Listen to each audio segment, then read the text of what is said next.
आओ आओ, सन्नाटा बोले, दबी चीखे। देखो, वो खड़ा है दरवाजे के पीछे। आओ आओ। नमस्कार दोस्तों, आज की कहानी का नाम है मसानवाड़ा। ये कहानी मुझे एक सब्सक्राइबर ने भेजी है। इस कहानी का असली नाम है वाड़ा और लेखक है कनिष्क हिवरेकर। कहानी में हिंदी के अनुरूप कुछ बदलाव किए गए हैं। तो चलिए अब कहानी शुरू करते हैं। मेरा नाम रवि है और आज मैं आपको अपनी एक आप बीती सुनाने जा रहा हूँ। हमारे यहाँ सरकारी बस को लाल परी कहते हैं और मैं उस दिन इसी बस से सफ़र कर रहा था। हमारी बस मई की तपती दोपहर में धूप को चीरती हुई सड़क पर दौड़ रही थी। बीच बीच में जब बस सड़क के किनारे लगे बरगद और पीपल के पेड़ों के नीचे से गुजरती तब थोड़ी सी राहत मिलती थी, वरना धूप ऐसी तेज थी जैसे सूरज आग उगल रहा हो। मैंने अपने पास की खिड़कियां पूरी खोल कर रखी थी और अपनी सीट पर सिर टिकाए खिड़की के पास बैठा हुआ था। सोच रहा था कि कम से कम खिड़की से थोड़ी हवा तो आ रही है। मेरी इस हरकत को देख बाकियों ने भी वही किया। सूखी गर्म हवा खिड़कियों से अंदर आ रही थी। बस में काफी ज्यादा भीड़ थी, इतनी ज्यादा कि बस के अंदर लोग एक दूसरे से चिपक कर खड़े थे। मेरा नसीब अच्छा था जो मैं बस आने से पहले ही बस स्टैंड पर पहुंच गया था और इसलिए मुझे अच्छी सीट मिल गई थी। बस पुणे से परवली गांव जा रही थी। मैंने हाल ही में बीए की डिग्री पूरी की थी और अब मैं नौकरी की तलाश में यहां वहां भटक रहा था। एक दिन अखबार में पढ़ते हुए एक इश्तिहार पर नजर पड़ी। अच्छे हिंदी भाषिक अनुवादक और सहायक की जरूरत है। खाना रहना फ्री, सैलरी 25,000 हर महीने, योग्यता बीए पास, पता मसानवाड़ा परवली गांव। इतनी शानदार तनख्वाह देखकर किसी का भी दिमाग घूम जाए। ऊपर से रहना और खाना भी फ्री, और इसीलिए मैं ये काम करने को तैयार हो गया।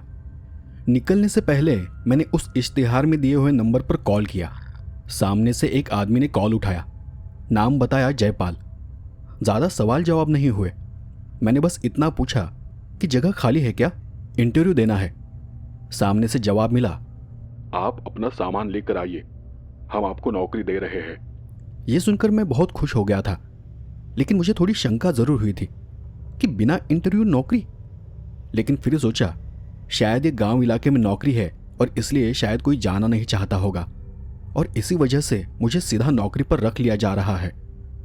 मैंने फौरन अपना सामान पैक किया, बैग उठाया और एसटी स्टैंड पर पहुंच गया। बड़ी मुश्किलों के बाद मुझे ये नौकरी मिली थी, तो मैं इसे हाथ से जाने देने वाला नहीं था। रास्ते भर में मुझे महसूस हुआ कि बस में अब तक कोई खास गड़बड़ी नहीं हुई थी। न बस कहीं रुकी थी और न ही झटके खा रही थी। मगर जैसे ही परवली 1 किलोमीटर ये मील का पत्थर पार हुआ, वैसे ही सड़क खराब हो गई। रास्ता इतना खराब था कि बस झूल रही थी, ऐसे जैसे कोई झूला हो। लोग भी झुंझलाकर ड्राइवर को कोस रहे थे। आखिरकार बस परवली फाटा पर पहुंचकर रुक गई। कंडक्टर ने आवाज लगाई, परवली स्टॉप आ गया है, आपको उतरना है ना। मैं अपना बैग और सूटकेस लेकर भीड़ में से नीचे उतर आया। गर्मी इतनी थी कि शरीर झुलस रहा था। पीछे एक बड़ा बरगद का पेड़ खड़ा था और मैं उसी की छांव में जाकर खड़ा हुआ। बस जैसे ही आंखों से ओझल हुई, वहां एकदम से सन्नाटा फैल गया। न हवा चल रही थी, न पत्ते हिल रहे थे। एकाध चिड़िया चहचहाई और उड़ गई। चारों तरफ वीरान था। आसपास कोई जानवर तक नहीं दिख रहा था। रास्ते के दूसरी तरफ दूर तक फैला एक खाली सूखा मैदान था। उस कड़कड़ाती गर्मी में मेरी चलने की बिल्कुल भी इच्छा नहीं थी। पीछे ही परवली गांव की ओर जाता एक कच्चा रास्ता था। जब मैंने कॉल किया था तब मैंने उस आदमी को बताया था कि मैं कौन सी बस से और कितने बजे गांव पहुंचने वाला हूं। उस वक्त जयपाल नाम के उस आदमी ने मुझे कहा कि मैं वक्त पर लेने आ जाऊंगा, और अब मुझे शक होने लगा था कि वाकई में कोई लेने आएगा भी या फिर मुझे बेवकूफ़ बनाया गया है। फिर भी मैं कुछ देर तक वहीं बैठा रहा। बदन पर फॉर्मल कपड़े थे मगर पैरों में सिर्फ सैंडल थी, जूते नहीं थे। मैं वहीं बैठे बैठे पेड़ पर चढ़ती हुई चींटियों की कतार को देखकर अपना वक्त गुजार रहा था। तभी मुझे दाईं तरफ से घुंघरुओं की आवाज़ सुनाई दी। उस शांत माहौल में वो आवाज़ कुछ अजीब सी लग रही थी। मैंने पलटकर आवाज़ की तरफ देखा। दूर से एक काला घोड़ा आ रहा था जिसके पीछे एक टांगा जुड़ा हुआ था। मैंने देखा कि टांगे में एक आदमी बैठा है जो उसे हाँक रहा है। अब मैं ये सोचने लगा कि कोई कार या गाड़ी नहीं है क्या इनके पास। मैं अपने आप में ही बड़बड़ाया, शायद यही जयपाल है। मगर जब टांगे वाला वहां आया तब उसकी आवाज उस फोन वाली आवाज से मेल नहीं खा रही थी। मैंने मन ही मन में सोचा कि शायद ये गांव का कोई टांगे वाला होगा जिसे कुछ पैसे देकर भेजा गया है। टांगा जैसे ही मेरे पास आया उस आदमी ने मुझ पर एक तीखी नजर डाली और फिर पूछा, मसानवाड़ा जाना है? हाँ, मैंने जवाब दिया। टांगे वाले ने घूर कर देखते हुए कहा, आइए बैठिए जल्दी, मुझे और भी काम है। मैं अपनी जगह पर खड़ा हुआ, सामान उठाया और जाकर टांगे में बैठ गया। टांगे वाले ने घोड़ा पीछे मोड़ लिया और टांगा परवली गांव के रास्ते पर चल पड़ा। थोड़ी ही देर में वो छोटी छोटी पहाड़ियों के बीच से गुजरने लगा। दोनों तरफ 40-50 फीट ऊंचे छोटे पहाड़ थे। उनकी दूसरी तरफ जरूर खेत या खुली जमीन होगी। गर्मी की वजह से आसपास की झाड़ियां सूख चुकी थी। बड़े बड़े पेड़ जैसे आम, पीपल और बबूल सड़क पर दोनों तरफ से झुककर एक तरह की छांव बना रहे थे। पक्का रास्ता अब खत्म हो चुका था, आगे बस कच्चा रास्ता था, और वो भी दोनों तरफ पेड़ों से घिरा हुआ, तंग सा। जैसे जैसे हम आगे बढ़े पेड़ों की छांव और गहरी होती गई, जैसे वो पूरा रास्ता अंधेरे में छिप गया हो। अच्छी बात यह थी कि पेड़ों की छांव से गर्मी से थोड़ी राहत जरूर मिल रही थी। उस पूरे रास्ते में मैंने टांगे वाले से एक शब्द भी नहीं कहा। टांगे वाले को कुछ ज्यादा ही जल्दी थी। थोड़ी दूर जाकर कच्चे रास्ते से एक पक्का रास्ता जुड़ता दिखा, जिस पर एक बोर्ड लगा था, परवली गांव। वहां नीचे एक तीर का निशान था जो दाईं तरफ इशारा कर रहा था, लेकिन वो टांगा उस तरफ मुड़ने के बजाय सीधे आगे निकल गया। मैंने उस टांगे वाले से कहा, गांव तो पीछे रह गया। टांगे वाले ने अपना टांगा हाँकते हुए मुझे जवाब दिया, मसनवड़ी उधर नहीं, यहां आगे है। कुछ ही दूर जाने पर चारों तरफ से घने बरगद के और दूसरे बड़े बड़े पेड़ों से घिरा एक वाड़ा नजर आया। पथरीली दीवारें, सफेद खिड़कियां और ऊपर लाल रंग की खपरेल की छत। एक बड़ा सा पेड़ उस वाड़े के ऊपर झुका हुआ था, जिसके पत्ते और फूल छत पर बिखरे पड़े थे। वाड़े के नीचे नीलगिरी के पेड़ों की एक ऊंची कतार खड़ी थी। ये जगह बिल्कुल वीरान और गांव से कटी हुई लग रही थी, जहां शायद ही सूरज की किरणें सीधे पहुंचती होगी। वाड़े के बाहर एक पत्थर की दीवार से घिरा हुआ कंपाउंड था और उसके बीचों बीच एक लाल लोहे का गेट। उस गेट के अंदर कागजी फूलों का एक सजावटी पौधा था और एक कोने में फूलों का पेड़ फैला हुआ था। टांगे वाले ने फाटक के पास टांगा रोका और मैंने बस अपना सामान उतारा ही था कि वो बिना कुछ कहे वापस चला गया। मैं तो उसे देखता रह गया। न तो उसने पैसे लिए और नहीं कुछ कहा। कमाल है, पैसे भी नहीं लिए। मैंने अपने आप से कहा, रवि साहब। यह आवाज अंदर से, वाड़े के भीतर से और फाटक के उस पार से आई थी। आवाज देने वाला आदमी एकदम अजीब हुलिये का था। मेंढक जैसी बड़ी बड़ी आंखें, दुबला पतला काला चेहरा, बालों में तेल लगाकर उन्हें चपटा किया हुआ, गाल बाहर निकले हुए, गले में ताबीज, बदन पर पुरानी बनियान और नीचे घुटनों तक धोती जैसी कोई चीज पहनी हुई थी। ऊपर से वो नंगे पांव ही मेरी तरफ आ रहा था। पर मुझे वहां जाते ही कुछ अजीब सा महसूस हुआ। वहां आसपास एक अजीब सी खामोशी फैली हुई थी। बाड़े के चारों तरफ पेड़ ऐसे खड़े थे जैसे किसी गहरे सन्नाटे की निगरानी कर रहे हो। उस गेट से बाड़े के दरवाजे तक का रास्ता ज्यादा लंबा नहीं था, लेकिन फूलों की झाड़ियों की कतार हर कदम के साथ दिखाई पड़ रही थी, जैसे वो मेरा पीछा कर रही हो। बाड़े के दरवाजे तक पहुंचने के लिए 3 पथरीली सीढ़ियां थी। ऊपर पहुंचते ही दोनों तरफ बरामदा था। लकड़ी के खंभों के साथ कमर तक रेलिंग लगी हुई थी। दाईं तरफ बरामदे में एक झूला लटक रहा था जो लोहे की चेन से बंधा हुआ था। झूले और बरामदे में दोनों पर धूल जमी हुई थी। मेरे मन में सवाल उभर आया, क्या जयपाल यहां सफाई नहीं करता? वाड़े के दरवाजे पर कुंडी लगी हुई थी। मैं फिर से सोच में पड़ गया कि अगर जयपाल बस यहां गेट तक आया था तो उसने दरवाजे की कुंडी क्यों लगाई? मेरे मन में सवाल उभरते ही मैंने पूछा, जयपाल, आप यहां नहीं रहते हो क्या? जयपाल ने दरवाजे की कुंडी को थोड़ा ताकत लगाकर खोला। कुंडी खुलने पर सर्र की आवाज हुई। और दरवाज़ा भीतर की दीवार से टकराया। कुछ दिन गांव में था, कल ही यहाँ आया हूँ। आपका फ़ोन आया तो सोचा कि वाड़े में जाकर सब साफ सफाई कर दूँ, लेकिन आप चिंता मत करो, सब हो गया है, बस थोड़ी सफाई बाकी है। जयपाल ने आराम से जवाब दिया। मैं वाड़े के दरवाजे पर खड़ा था। मेरे सामने करीब 7 फीट चौड़ी एक गली थी। बाईं दीवार के साथ एक सीढ़ी ऊपर की मंजिल की ओर जा रही थी। सीढ़ियों की दाईं तरफ करीब 3 फुट चौड़ी गली पीछे की तरफ जा रही थी। वहां हल्का अंधेरा था। उस गली में एक दरवाजा था जिसका आधा हिस्सा लोहे से बना था। शायद वो रास्ता वाड़े के पीछे की ओर जाता था।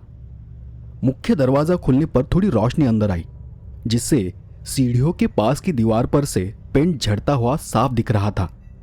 घर की हालत बहुत जर्जर थी।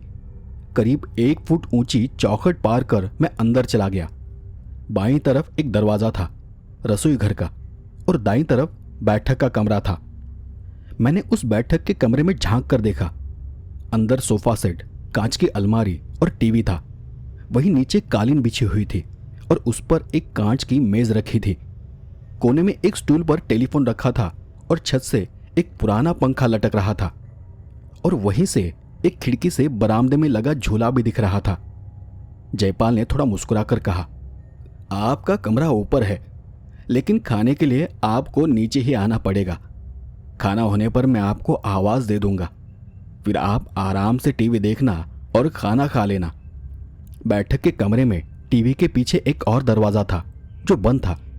शायद वो किसी और कमरे की ओर जाता हो। मैंने अपने आसपास ध्यान से देखते हुए उसे पूछा, आपके मालिक यहां नहीं रहते क्या? तो फिर मुझे क्या काम करना है वो कौन समझाएगा? आप ऊपर चलिए, थोड़ा हाथ मुंह धोकर ताज़ा हो जाइए, थोड़ा आराम कीजिए। मैं रात के खाने के वक्त आपको सब बता दूंगा। अभी अभी आए हो, किस बात की जल्दी है? ऐसा कहकर जयपाल ने मेरे हाथ का सूटकेस अपने हाथ में ले लिया और वो सीढ़ियां चढ़ने लगा। उसके पीछे पीछे मैं भी ऊपर चला गया। 2 सीढ़ियां चढ़ने के बाद अचानक मुझे कुछ आहट सी महसूस हुई। लगा जैसे मेरी नजरों के सामने से तेजी से कोई ओझल हुआ हो। मैंने रेलिंग से झुककर पीछे अंधेरे में झांका, मगर वहां कोई नहीं था। फिर से सीधा होकर मैं जयपाल के पीछे पीछे ऊपर चला गया।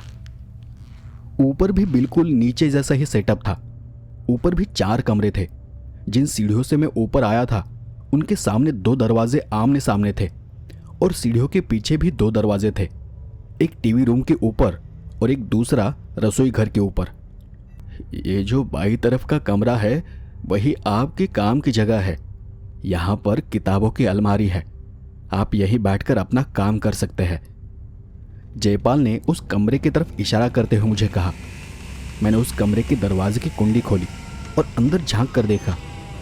कमरे की एक भी खिड़की खुली नहीं थी। अंदर टेबल, कुर्सियां और किताबों की अलमारियां थीं। कमरा बाईं तरफ फैला हुआ था, मतलब ये एक बड़ा सा हॉल था और इसके 2 दरवाजे थे। वहां अंदर का अंधेरा थोड़ा बेचैन करने वाला था, और तभी मेरे मन में एक पल के लिए एक डरावना ख्याल आया कि इतने बड़े वाड़े में मैं अकेला कैसे रहूंगा और कैसे काम करूंगा। उसी वक्त जयपाल ने ऐसी बात कही जैसे उसने मेरे मन की बात पढ़ ली हो। खिड़कियां खोलोगे तो रोशनी आ जाएगी, यहां लाइट्स भी है, और अगर बिजली चली जाए तो मोमबत्ती, लालटेन सब कुछ है यहां। चिंता करने वाली कोई बात नहीं है। मैंने बस सिर हिलाकर हामी भरी और सीढ़ियों के दाईं ओर वाला कमरा अपने लिए पसंद किया। वहां से सामने बालकनी थी जिसमें से वाड़े का बाहर का हिस्सा दिखाई दे रहा था। वहीं गेट, वहीं कागजी फूलों का पौधा, और उस बालकनी में मुनगा के पीले फूलों की परत बिछी हुई थी।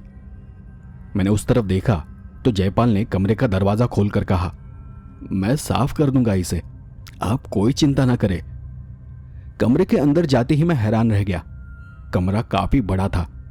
ऊपर छत पर सीधा खपरेल नजर आ रही थी, और कमरे के बीचों बीच एक मोटी सी लकड़ी की बीम खड़ी थी जो शायद सामने वाले कमरे तक जाती थी। उसी बीम पर एक ट्यूबलाइट लगी थी। दीवार पर एक पीला बल्ब टंगा था। पास में एक टेबल फैन, एक पानी का मटका और एक लकड़ी की अलमारी रखी थी। दरवाजे से अंदर आते ही ये सब चीजें बाईं तरफ थी। दाईं ओर एक छोटी सी टेबल और कुर्सी खिड़की के बिल्कुल पास रखी हुई थी। मैं उन सब चीजों को निहार रहा था। आप आराम करिए, कोने में बाथरूम है, अंदर बल्ब है और 24 घंटे पानी की सुविधा भी है। ऐसा कहते हुए जयपाल ने मेरा सामान नीचे रख दिया और अपनी बनियान की जेब से एक लिफाफा निकालकर मेरी ओर बढ़ाया। रवि साहब, जयपाल बोला। मैंने मुड़कर देखा तो जयपाल ने वो लिफाफा मेरे हाथ में थमा दिया और कहा, इसमें 10,000 रुपये है, आपका एडवांस। क्या? काम शुरू होने से पहले ही?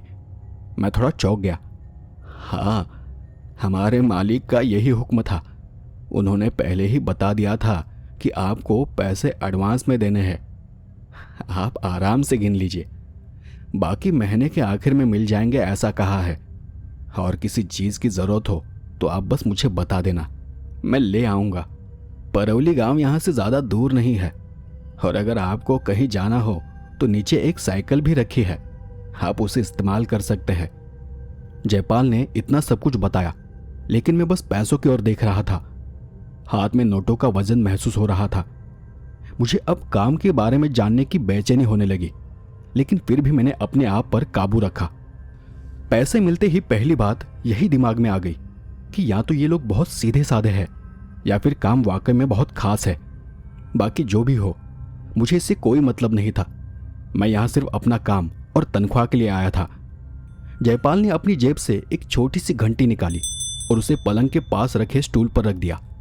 अगर कुछ चाहिए हो तो ये घंटी बजा देना, मैं ऊपर आ जाऊंगा और जब खाना बन जाएगा तो मैं खुद ही आपको आवाज दे दूंगा। ऐसा कहकर जयपाल वहां से बाहर चला गया। मैंने अपना सामान उठाकर वही पलंग पर रखा और अंदर हाथ मुंह धोने चला गया। फ्रेश होकर बाहर आया, एक टी शर्ट और नाइट पैंट पहनकर पलंग पर लेटा और मैं कब उस मुलायम गद्दे पर नींद में चला गया खुद मुझे ही पता नहीं चला। वो जगह मेरे लिए नई थी, शांत भी थी, लेकिन वहां कुछ तो था जो मुझे अंदर ही अंदर खाए जा रहा था। शाम को जब मेरी नींद खुली और जैसे ही मैंने आंखें खोली, मुझे उस कमरे में ठंडक, अंधेरा और एक अजीब सी तन्हाई महसूस हुई। सोने से पहले मैंने लाइट के स्विच कहाँ है ये देखा नहीं था। अचानक अंधेरा देख मैं थोड़ा हड़बड़ा गया। सामने खिड़की खुली थी और वहां से मच्छर और बहुत ही ठंडी हवा अंदर आ रही थी। अब अंधेरे में स्विच बोर्ड कहाँ ढूंढूं? अब यही ख्याल मेरे दिमाग में आया। मैं उसी जगह पर उठ खड़ा हुआ और मुझे याद आया कि बाथरूम के पास स्विच बोर्ड है। अंधेरे में दोनों हाथ हिलाते हुए मैं दीवार के पास चला गया। दीवार की गंदगी, पुराना रंग हाथ को महसूस हो रहा था। मैंने दीवार पर हाथ ऊपर सरकाए और मुझे स्विच बोर्ड मिल गया। एक एक करके मैंने सारे बटन दबाना शुरू किया और फिर बाथरूम और कमरे की सारी लाइटें जल गई। पूरा कमरा रोशन हो गया। लगा जैसे अंधेरे को उजाले ने बाहर धकेल दिया हो। लेकिन खिड़की और दरवाजे के उस पार अभी भी बहुत गहरा और डरावना अंधेरा फैला हुआ था। उसे देख ऐसा लग रहा था जैसे दरवाजे की उस पार कोई अलग ही दुनिया है, एक अनजाना, काला और गहराइयों वाला ब्रह्मांड। बाहर के उस घने अंधेरे को देख ऐसा महसूस हो रहा था कि अगर मैंने बाहर कदम रखा तो शायद मैं हमेशा के लिए उसमें गायब हो जाऊंगा। वो अंधेरा मुझे निगल जाएगा। फिर भी मैंने हिम्मत करके दरवाजे के पास जाकर बाहर झांका। कॉरिडोर के बीचों बीच सीढ़ियां थी। नीचे से हल्की पीली रोशनी ऊपर आ रही थी। शायद जयपाल ने नीचे लाइट जलाकर रखी थी।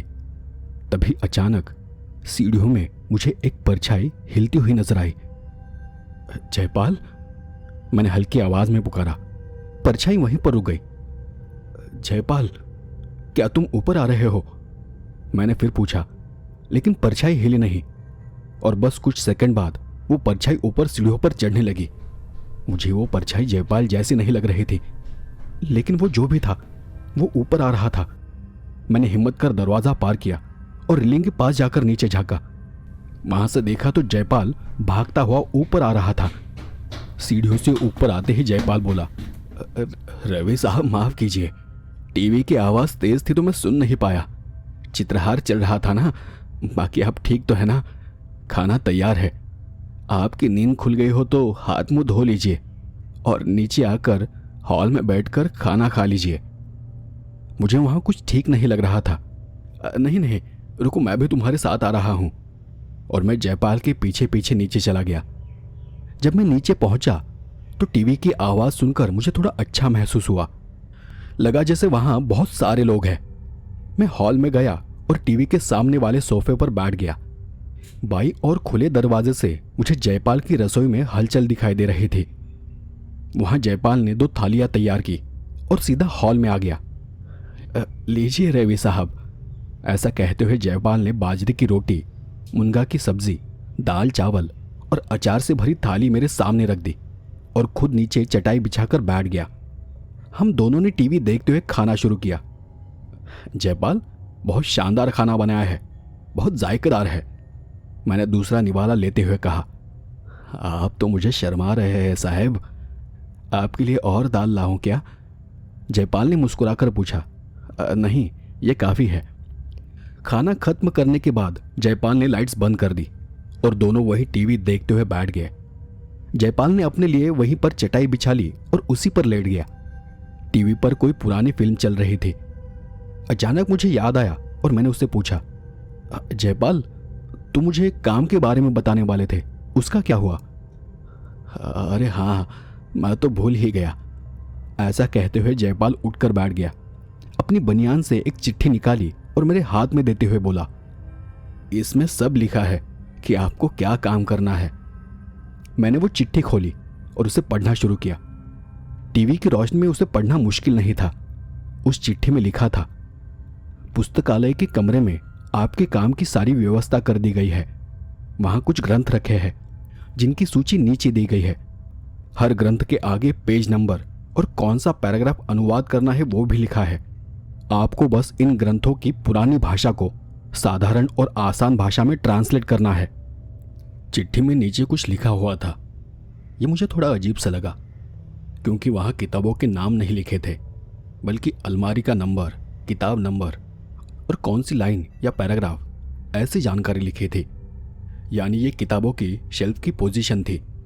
किताबों के टाइटल्स नहीं, बल्कि लोकेशन थे। और ये साफ दिख रहा था कि वो सब बड़ी हड़बड़ी में लिखा गया है। लिखावट भी खराब और जल्दी जल्दी की गई लग रही थी। मैंने वो चिट्ठी अपने जेब में रख ली। यहाँ कुछ गड़बड़ लग रही है, ऐसे बड़बड़ाता हुआ मैंने जयपाल की ओर देखा। जयपाल आराम से लेटकर खर्राटे मार रहा था। अरे ये तो सो गया, मैंने मन ही मन में कहा। अब मैं अकेला ही टीवी देख रहा था। मेरे पीछे की एक खिड़की खुली हुई थी। वहां से ठंडी हवा गर्दन को छूकर जा रही थी। उसी हवा के साथ साथ मुझे एक हल्की सी आवाज भी सुनाई दी। मैंने गर्दन को धीरे धीरे कंधे की तरफ झुकाया और पीछे मुड़ा। वहां से एक अजीब सी सर सर चुई ऐसी आवाज आ रही थी। खिड़की के बाहर बरामदे में लगे झूले की वो आवाज थी। झूला बिना किसी के खुद ही आगे पीछे झूल रहा था। मैं सोफे की पीठ पर हाथ रखकर पीछे की तरफ झुकते हुए खिड़की से उस झूले को देखने लगा। जब झूला दीवार से पीछे चला जाता तो वो नजरों से ओझल हो जाता था, लेकिन जैसे ही वो खिड़की की चौखट में आता तो मैं एकदम से चौंक जाता। शायद हवा से हिल रहा होगा। ऐसा सोचते हुए मैं सोफे से उठ खड़ा हुआ। मैं थोड़ा रुका, फिर वाड़े का दरवाज़ा खोला और वहां से बाहर निकला। बाहर निकलते ही मैंने उस झूले को गौर से देखा। वो अब भी झूल रहा था। टीवी की हल्की रोशनी खिड़की से निकलकर बाहर आ रही थी। झूला झूलते हुए अंधेरे में जाता और फिर खिड़की की रोशनी में वापस आ जाता। मैंने दाहिनी ओर आंगन की तरफ नजर डाली। बाहर घना अंधेरा था। आसपास के सभी पेड़ भी जैसे गहरी नींद में चले गए थे। सब कुछ एकदम शांत और सन्नाटा। लेकिन वो झूला, उसकी वो हरकत वही मुझे खल रही थी। मैं थोड़ा आगे बढ़ा और झूले के पास जाकर मैंने अपने हाथ से झूला रोक दिया। झूला वहीं पर रुक गया, एकदम स्थिर। लेकिन शक की एक लकीर अब भी मेरे मन में थी। मैं यहाँ आया हूँ क्यों? मेरे दिमाग में सवाल उठा। मैं वापस अंदर आया, वाड़े का दरवाज़ा बंद किया और कुंडी चढ़ा दी। फिर से टीवी वाले कमरे में गया और चटाई पर लेटे जयपाल को हिलाकर जगाया। जयपाल? जयपाल धीरे से उठ बैठा। जी रवि साहब, मैं ऊपर जाकर सो रहा हूँ, तुम भी टीवी बंद करके सो जाना। जयपाल ने नींद में ही हाँ में सिर हिलाया। मैं सीढ़ियों की तरफ आगे गया। दीवार पर लगे स्विच बोर्ड में लगा बटन दबाया और सीढ़ियों में एक बत्ती जल उठी। कॉरिडोर के आखिर में भी एक पीली बत्ती टिमटिमा रही थी। चलो, ऊपर रोशनी है, मैंने अपने खुद से कहा और तेजी से सीढ़ियां चढ़कर ऊपर चला गया। मेरी परछाई अंधेरे किनारों से टकराती हुई उस कॉरिडोर में फैली हुई थी। मैंने एक नज़र इधर उधर देखा और फिर अपनी रूम की ओर बढ़ा। कमरे का दरवाज़ा खुला था और अंदर ट्यूबलाइट जल रही थी। मैंने अंदर कदम रखा और अंदर से दरवाज़ा बंद कर लिया। खिड़की खुली होने की वजह से ठंडी और कपकपा देने वाली हवा से कमरा भर चुका था। मैंने खिड़की के पल्लों को आगे किया और वो खिड़की बंद कर दी। फिर सीधा अपने बेड पर आकर लेट गया। दीवार पर घड़ी चल रही थी और उसके टिक टिक की आवाज़ से एक अजीब सा हिप्नोटिक एहसास हो रहा था, जैसे मैं सम्मोहन में जा रहा हूं। अब मेरी पलकें भारी होने लगी थी। कल से मुझे काम शुरू करना था और मैंने ठान लिया था कि मैं काम सिर्फ दिन में ही करूंगा। लेकिन ये काम कितने दिन चलने वाला था ये मुझे किसी ने नहीं बताया था। साथ ही जयपाल, जो मालिक का बार बार जिक्र कर रहा है, वो आखिर कौन है और वो वाड़े में क्यों नहीं है? उस चिट्ठी में जो काम लिखा है वो इतना ज़रूरी क्यों है? ऐसे ही सवालों से मेरा दिमाग भारी होता चला गया। ऐसा लग रहा था जैसे पलकों पर भारी वजन रखा हो। धीरे धीरे मेरी आंखें बंद होती गई और मैं एक गहरी नींद में खो गया। उस रात मुझे बहुत सुकून भरी नींद आई, जैसे कोई छोटा बच्चा माँ की गोद में सोता है। ऐसी मीठी और गहरी नींद मुझे पहले कभी नहीं आई थी। सुबह जैसे ही नींद खुली मुझे ताज़ा तरीन महसूस हो रहा था। ब्रश कर और नहाकर मैं नीचे आया। देखा तो जयपाल रसोई में नाश्ते की तैयारी में लगा था। मैं वहां आते ही हॉल में टीवी के सामने बैठ गया। जयपाल ने चाय और पोहे मेरे सामने लाकर रख दिए। कुछ और लाओ साहब? जयपाल ने पूछा। नहीं, ये काफ़ी है। जयपाल कुछ पल के लिए वहीं खड़ा रहा और फिर उसने कहा, तो आज से आप काम शुरू कर रहे हैं?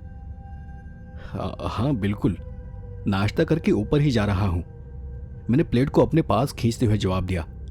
जयपाल ने थोड़ा खुश होकर बोला, अच्छा है, मैं तब तक दोपहर के खाने का देख लेता हूँ। बाजार जाकर थोड़ी सब्जी वगैरह भी ले आऊँगा। और ऊपर जो अलमारी है ना, उनमें ताले लगे हो सकते हैं। उनकी चाबियाँ वही ड्रॉअर में रखी है। मैंने पोहे खाते हुए उसे कहा, ठीक है, मैं देख लूँगा, तुम बाजार होकर आओ। और ऐसा कहते हुए मैं नाश्ता करने लगा। जयपाल रसोई में कुछ काम कर रहा था। तब तक मैंने नाश्ता खत्म किया और ऊपर चला गया। सीढ़ियों की दाईं ओर मेरा कमरा था और बाईं ओर दीवार में लाइब्रेरी। मैं उस दरवाजे के सामने खड़ा था। बाईं ओर की खिड़की से मुझे दिखाई दिया कि जयपाल साइकिल पर फटी बनियान में बाजार की ओर जा रहा था। अब मैं बिल्कुल अकेला था, लेकिन ये अकेलापन रात जैसा नहीं था। अब मुझे थोड़ा अलग एहसास हो रहा था। मेरे सामने एक पुराना सा दरवाजा था जिसका रंग उड़ चुका था। दरवाजे पर एक आड़ी कुंडी लगी थी। मैंने वो कुंडी हटाई और कमरे के अंदर कदम रखा। अंदर हवा बंद थी। दरवाजा खुलते ही उस बासी हवा की तेज सी गंध नाक में चुभने लगी। फिर धीरे धीरे वो हवा बाहर की ताज़ा हवा में घुलने लगी। अंदर दाखिल होते ही मैंने देखा कि बाईं ओर एक सागवान की लकड़ी का डेस्क था जिसमें 6 खाने बने थे। उस पर मोमबत्तियों के स्टैंड रखे थे।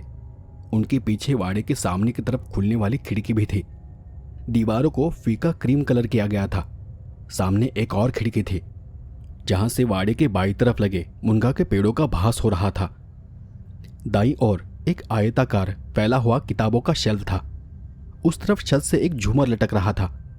दीवार के दोनों तरफ अलमारियों की कतारें थी, लेकिन वो सभी अंधेरे में डूबी हुई एक सी दिखाई दे रही थी। मैं अंदर आया और ऐसे खड़ा हुआ जैसे मैं किसी मीटिंग में लेट आया हूं। लगा जैसे सबका ध्यान मेरी तरफ है। मुझे तब ऐसा लगा जैसे वहां पड़ी हर एक बेजान चीज की नजर मेरी तरफ है। मैंने कमरे के बीचों बीच खड़े होकर उस धुंधले अंधेरे की तरफ नजर डाली। वो हल्का सा अंधेरा भी मन में डर पैदा कर रहा था। और तभी मैंने दाईं तरफ देखा और घबराकर पीछे हटा। ऐसा लगा जैसे वहां दीवार पर एक इंसान हवा में झूल रहा हो। लगा जैसे वहां कोई आदमी खड़ा हो। पीछे हटकर जब ध्यान से देखा तो वो एक बहुत बड़ा पेंटिंग था। उस पेंटिंग में लाल कपड़ों में एक आदमी खड़ा था। दोनों हाथों में एक एक लकड़ी थी जो कि जमीन पर टिकाई गई थी। और उन पर उसके हाथ टिके हुए थे। पैरों में देसी चप्पलें थी, बदन पर लाल कुर्ता और नीचे धोती थी। चेहरे से देखने में वो आदमी काफी उलझा हुआ और थका हुआ लग रहा था। उसकी आंखें अधखुली थी, पलकें आधी झुकी हुई थी। वो एक ऑयल पेंटिंग थी जिसके रंग हल्के पड़ चुके थे, लेकिन फिर भी उस तस्वीर में इतनी जान थी कि देखने वाले को लगे जैसे वो कोई पेंटिंग नहीं बल्कि हवा में खड़ा कोई जिंदा आदमी है। सिर पर दोनों तरफ बाल थे, भौहें सफेद थी और आमतौर पर जितनी मोटी होती है उससे कहीं ज्यादा मोटी थी। साथ ही साथ बालों में सफेदी और हल्की चांदी सी चमक थी। उस फ्रेम के ठीक नीचे एक बटन पैनल था। शायद उस बटन को दबाने से झूमर जल उठता होगा। मजबूरी में मुझे उस फ्रेम के पास जाना ही था। गले का कांटा निगलते हुए मैं उस पेंटिंग के पास पहुंचा और नीचे लगे हुए पैनल से एक काली बटन ऊपर उठाई। बटन दबाते ही झूमर जल उठा और उस आयताकार कमरे में रोशनी फैल गई। कमरे के बीचों बीच एक चमकती हुई चिकनी सतह वाला टेबल था जिसके चारों ओर कुर्सियां लगी थी। जब झूमर जला तो उसका रिफ्लेक्शन उस टेबल की सतह पर चमकता हुआ दिखा। टेबल पर एक बड़ी सी रजिस्टर जैसी डायरी, एक कलम और स्याही की शीशी रखी हुई थी। पर वो पूरा कमरा बहुत साफ और सलीके से रखा हुआ था। कमरे में आर्च शेप में बने 4-5 एक जैसी अलमारियां थी। मैं उन अलमारियों के पास पहुंचा और अचानक मेरी नजर कोने में चली गई। आसपास रोशनी होने के बावजूद मुझे वो आराम कुर्सी अब तक दिखाई नहीं दी थी। कुर्सी देखकर मैं थोड़ा चौंक पड़ा। अगर ये कुर्सी यहीं पर थी तो फिर मुझे पहले क्यों नहीं दिखी? ये सोचते हुए मैं अलमारी की तरफ मुड़ा। हर अलमारी पर कुछ नंबर लिखे थे। मैंने अपनी जेब से चिट्ठी निकाली और उसमें लिखे नंबर के हिसाब से सही अलमारी को ढूंढने लगा। मैं अपने इसी काम में लगा हुआ था और पीछे से कमरे का दरवाजा कब बंद हुआ मुझे पता भी नहीं चला। मैंने चिट्ठी में लिखे अनुसार अलमारी नंबर को ढूंढ निकाला। ताला खोलने की चाबी के बारे में जयपाल पहले ही मुझे बता चुका था कि वो डेस्क के ड्रॉअर में है। मैं उस डेस्क की ओर बढ़ा। डेस्क के पास आते ही मुझे उस कमरे में कुछ अजीब सा बदलाव महसूस हुआ, कुछ ऐसा जो मेरी समझ से बाहर था। मेरी तेज नजर अपने आप दरवाजे की ओर गई। दरवाजा बंद था। मुझे तब एक अजीब सा एहसास हुआ जैसे कोई दरवाजे की उस पार खड़ा है। मैंने तो दरवाजा बंद नहीं किया था। ये कहते हुए मैं उस डेस्क को छोड़ दरवाजे की ओर चला गया। मैंने हल्के हाथ से दरवाजा खोला, लेकिन चौखट में कोई भी नहीं था। वहां सिर्फ हवा बह रही थी। शायद ये मेरा वहम है। ऐसा सोचते हुए मैंने दरवाजा फिर खुला छोड़ दिया और डेस्क के पास आ गया। डेस्क खोलकर मैंने अंदर से चाबियों का एक पुराना गुच्छा निकाला। चाबियां काफी पुरानी और जंग लगी हुई थी। मैं उन्हें धीरे से झुलाते हुए अलमारी की तरफ बढ़ा और उस बड़ी पेंटिंग के पास से गुजरा। लेकिन उस वक्त मुझे पता ही नहीं चला कि उस पेंटिंग में खड़े उस आदमी की नजर अब चुंबक जैसी मुझ पर टिकी हुई है। अलमारी में अंदर शीशे के तावदान पर किताबों का ढेर पड़ा हुआ था, और वो भी अजीब ढंग से। ऐसा लग रहा था जैसे किसी ने बड़ी जल्दी में इन किताबों को अलमारी में फेंक कर जबरदस्ती दरवाजा बंद किया हो। मैंने अलमारी में चाबी डाली और किताबों के बोझ से जैसे ही दरवाजा खुला वो सारी किताबें नीचे गिर पड़ी। किताबें गिरते ही धूल का गुबार मेरे चेहरे और नाक में घुस गया। हाथ हवा में घुमाते हुए खींचते हुए मैं पीछे हटा और जमीन पर गिरी किताबों को एक एक करके उठाने लगा। चिट्ठी में जिस ग्रंथ का जिक्र था उसका नंबर ढूंढना बहुत जरूरी था, लेकिन इतनी सारी किताबों में उस किताब को खोजना मेरे लिए आसान भी नहीं था। मैंने सारी किताबें उठाकर एक एक कर टेबल पर सजा दी। उनमें से कुछ तो काफी भारी और वजनदार ग्रंथ थे, और उतना करने में ही मुझे पसीना आ गया। सब कुछ रखने के बाद कमर पर हाथ रखे मैं एकटक सामने रखी किताबों को देख रहा था। फिर मैंने चिट्ठी को सामने किया। मुझे 3 नंबर वाला ग्रंथ पहले ढूंढना था। उसके नीचे ही बाकी सारी जानकारी लिखी हुई थी, जैसे कौन से पैराग्राफ का अनुवाद करना है वगैरह वगैरह। मैंने एक एक करके किताबों को देखा और आखिरकार एक लाल रंग की मोटी बाइंडिंग वाली किताब मेरे सामने आई। उसकी रीढ़ पर पीली स्याही से क्रमांक 3 लिखा हुआ था। एक हाथ में चिट्ठी और दूसरे हाथ में ग्रंथ लेकर मैं कुर्सी पर बैठा और किताब को टेबल पर रखकर उसे खोल दिया। पास में एक नोटपैड और स्याही वाला पेन रखा था, लेकिन यह पेन मेरे लिए नया था। वैसे भी काफी लंबे समय से मुझे कुछ भी लिखने की आदत नहीं रही थी। चिट्ठी में लिखे अनुसार मैंने उस ग्रंथ का 12वां पन्ना खोला। उस पन्ने का पहला पैरा ही मुझे ट्रांसलेट करना था। जैसे ही मैंने ग्रंथ खोला, अंदर से सड़ी हुई पुरानी किताबों की गंध आ गई। किताबों के पन्ने पीले पड़ चुके थे। शायद लंबे समय तक इन्हें खुली हवा नहीं मिली थी। मैंने एक नज़र उस पन्ने पर डाली। वहां सिर्फ एक ही पैराग्राफ था। वो कुछ पुरानी लिपि में थी और उनमें से कुछ लाइनें संस्कृत में भी थी। शायद यह मोड़ी लिपि का संस्कृत अनुवाद था। उसे समझने में मैं बिल्कुल नया था। मैं बस थोड़ा थोड़ा ही समझ पा रहा था और मैं उन शब्दों को घूरता रहा। उस पहली लाइन को समझने की कोशिश करने लगा और जैसे ही मैंने अपना पूरा ध्यान उन लाइनों पर केंद्रित किया, लगा जैसे वो सारे शब्द अपने आप दिमाग में गूंजने लगे हो। ठीक से न जानते हुए भी मुझे उन शब्दों को समझने में ज़्यादा मेहनत नहीं करनी पड़ी। शायद वो कुछ ऐसा लिखा था, आओ आओ, सांझ हुई, संध्या आई, आओ आओ, बुझ गई बाती दीप की ज्योति, आओ आओ, अंधेरी राहें, रात आई, सुनो ध्यान से सुनो, किसने पुकारा, छायाएं लंबी, सांसें गहरी, दीवारों पे रेंगती आंखें, अब तुम्हारी बारी, आओ आओ, सन्नाटा बोले, दबी चीखे, देखो वो खड़ा है दरवाजे के पीछे, आओ आओ, अब तो जागो, आ भी जाओ, मैं तुम्हारा इंतजार कर रहा हूं। मुझे लगने लगा जैसे वो एक ही बात बार बार बोल रहा है, जैसे कोई सम्मोहन हो गया हो। मैं अपने होश में नहीं था, बिना रुके उसी बात को दोहराए जा रहा था। मेरे मुंह में जुबान लटकने लगी थी, सांसें तेज हो रही थी, हाथों में झुंझुनी हो रही थी। काफी देर बीत गई और अचानक से मैं उस सम्मोहन से बाहर आ गया। ऐसा लगा जैसे मैं थक गया हूं। मेरी नजर अपने आप ही सामने की दीवार पर टंगी घड़ी की ओर चली गई। घड़ी को देख मैं चौंक पड़ा। इतना वक्त कैसे बीत गया? 2 घंटे कब निकल गए मुझे खुद भी पता नहीं चला। मेरा जबड़ा अकड़ गया था, हल्का हल्का दर्द भी हो रहा था। ऐसा लग रहा था जैसे मेरा पूरा मुंह जाम हो गया हो। मैंने घबराहट में गहरी सांसें ली। एक अजीब सा डर मेरे दिमाग पर हावी हो गया था।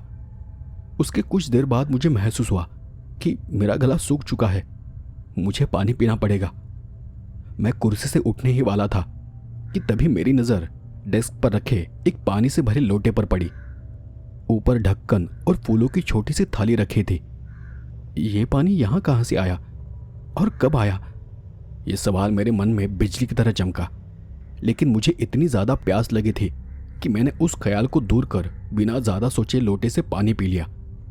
पानी पीते ही मेरी थकान थोड़ी कम हुई। सीढ़ियों से किसी के ऊपर चढ़ने की आवाज़ सुनाई दी। मैंने घबराकर दरवाजे की ओर देखा तो वहां जयपाल खड़ा था, हाथ में चाय का कप लेकर। मेरी ओर बढ़ते हुए जयपाल बोला, रवि साहब, आपके लिए चाय लाया हूं। और वो कमरे के अंदर आ गया। मैंने हैरान होते हुए जयपाल से पूछा, अरे तुम तो मार्केट गए थे ना, इतनी जल्दी कैसे वापस आ गए? उसने थोड़ा मुस्कुराते हुए जवाब दिया, अरे साहब, मुझे वापस आए हुए आधा घंटा हो गया है। मैं ऊपर आकर ये पानी भी रख गया था। आप अपने काम में इतने डूबे हुए थे कि आपने मेरी तरफ देखा भी नहीं। मैंने तो आपको आवाज़ भी दी, लेकिन आपने सुना ही नहीं। तब सोचा कि अब चाय लेकर ही अंदर आ जाऊं। जयपाल ने अपनी बात खत्म की। मैं उसे शक की नज़रों से देख रहा था। मुझे याद क्यों नहीं आ रहा कि तुम आए थे? तुम सच में आए थे ना? अरे साहब, मैं झूठ क्यों बोलूँगा, पानी मैंने ही रखा था यहाँ।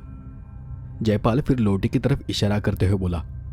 मैं थोड़ा शांत हो गया और सोचने लगा कि शायद सच में मैं अपने काम में बहुत ज़्यादा डूबा हुआ था। जयपाल ने फिर से कागज़ की तरफ इशारा करते हुए कहा, ये देखिए ना, कितना कुछ लिख डाला है आपने यहाँ। जब मैंने टेबल पर नज़र डाली तो मैं हैरान रह गया। वहाँ एक नहीं बल्कि कई पन्ने पड़े थे और हर पन्ने पर मैंने कुछ न कुछ लिखा था, किसी अनुवाद का हिस्सा। मैंने उस लिखावट को थोड़ा ध्यान से देखा। वो लिखावट मेरी ही थी। मैंने ये सब कब लिखा और कैसे लिखा? और इतना सब लिखने के बाद भी मेरे हाथों में दर्द क्यों नहीं है? ये सब मेरी समझ से बाहर था। मैंने अपने सिर को हाथ लगाते हुए से कहा, ठीक है, तुम चाय रख दो और जाकर अपना काम करो। जयपाल कुछ कदम आगे बढ़ा। शाम के खाने में क्या बनाऊं साहेब? मैंने अपना भारी सिर दाएं बाएं मोड़ते हुए से जवाब दिया, कुछ भी, हल्का या सादा सा बना लो। जयपाल ने सिर हिलाया, कप टेबल पर रखा और कमरे से बाहर निकल गया। मैं अपने मन से उस ख्याल को निकाल नहीं पा रहा था। अगर मैंने सच में ये सब लिखा है तो फिर मुझे याद क्यों नहीं है? यह सवाल मुझे लगातार परेशान करे जा रहा था। मैंने चाय का कप उठाया। जैसे जैसे चाय की चुस्कियां मेरे शरीर में उतरती गई, वैसे वैसे मुझे और थोड़ा तरोताज़ा महसूस होने लगा। मैं उठकर खिड़की की तरफ चला गया। एक हाथ में चाय का कप और दूसरे में कागज लेकर मैं खिड़की के पास खड़ा हो गया। वो पंक्तियां पढ़ते हुए मैं सोच रहा था, ये क्या कविता है? ये किसके लिए लिखी गई है?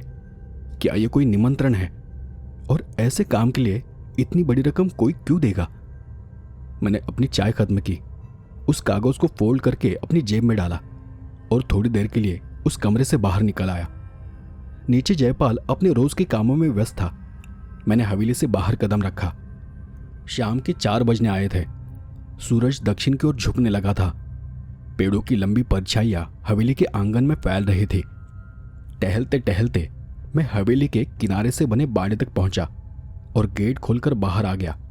आसपास कोई इंसान नहीं दिखा। चारों तरफ बरगद, पीपल और आम के बड़े बड़े पेड़ थे। चलते चलते मैं बाड़े के पीछे की ओर चला गया। वहां पर नीलगिरी के ऊंचे लंबे पेड़ थे जो हवा के साथ साथ दाएं बाएं झूल रहे थे और उसी से सूखे पत्तों की सरसराहट हो रही थी। तभी मेरी नजर एक पेड़ के नीचे बने किसी पत्थर के ढांचे पर पड़ी। दूर से उसे पहचानना मुश्किल था कि वो क्या चीज है। उसे देखने की इच्छा से मैं उस तरफ बढ़ा। रास्ते में सूखे पत्तों को कुचलता हुआ दीवार का सहारा लेकर मैं उस जगह पर जा पहुंचा। जैसे जैसे मैं पास जाता गया वो ढांचा मुझे साफ दिखाई देने लगा। वो एक कुआं था। मैंने इधर उधर देखा, आसपास कोई भी नहीं था।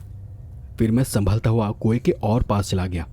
कुएं के चारों तरफ सूखे पत्ते और नीलगिरी के बीज बिखरे पड़े थे।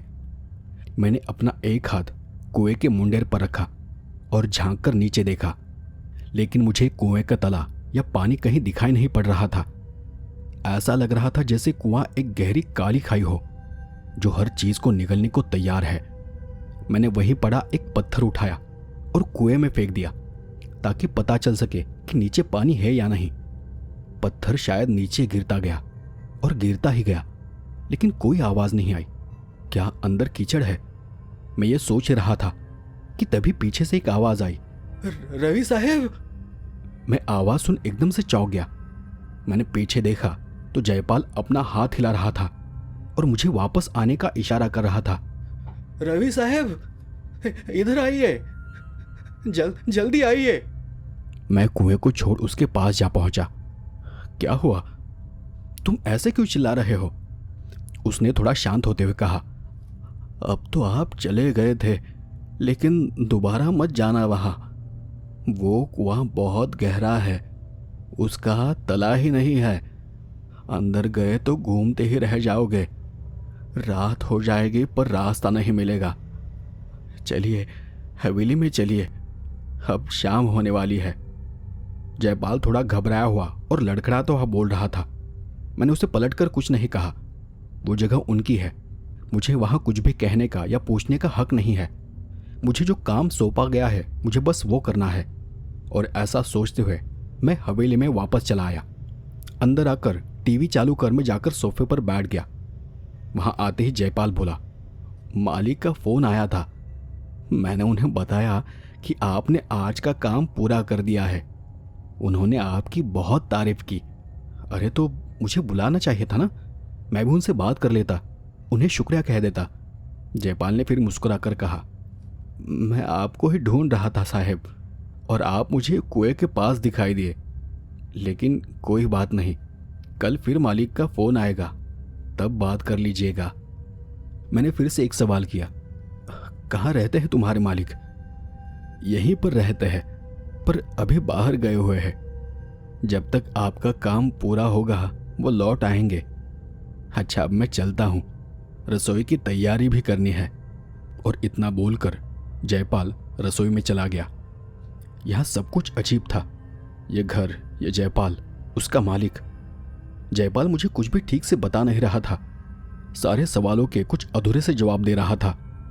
ये सब कुछ सोचकर भी मैं अपने आप को शांत करने की लगातार कोशिश कर रहा था, लेकिन अब भी उस कुएं की गहराई, बिना आवाज गिरा वो पत्थर और वो अनजाना डर मेरे दिल से निकल ही नहीं रहा था। क्या सचमुच वहां कुछ था, या फिर उस हवेली में और हवेली के पीछे कुछ ऐसा था जिसे जानना अब भी बाकी है? और यही आपको पता चलेगा कहानी के अगले हिस्से में। तो दोस्तों, आज के लिए बस इतना ही। कहानी का अगला भाग जल्द ही लाने की कोशिश करूंगा। वैसे तो मैं हर संडे को कहानी लेकर आता हूं, लेकिन मैं ट्राई करूंगा कि अगले 2-3 दिन में कहानी का अगला भाग अपलोड कर दूं। मिलते हैं अगले एपिसोड में इसी कहानी के अगले भाग के साथ।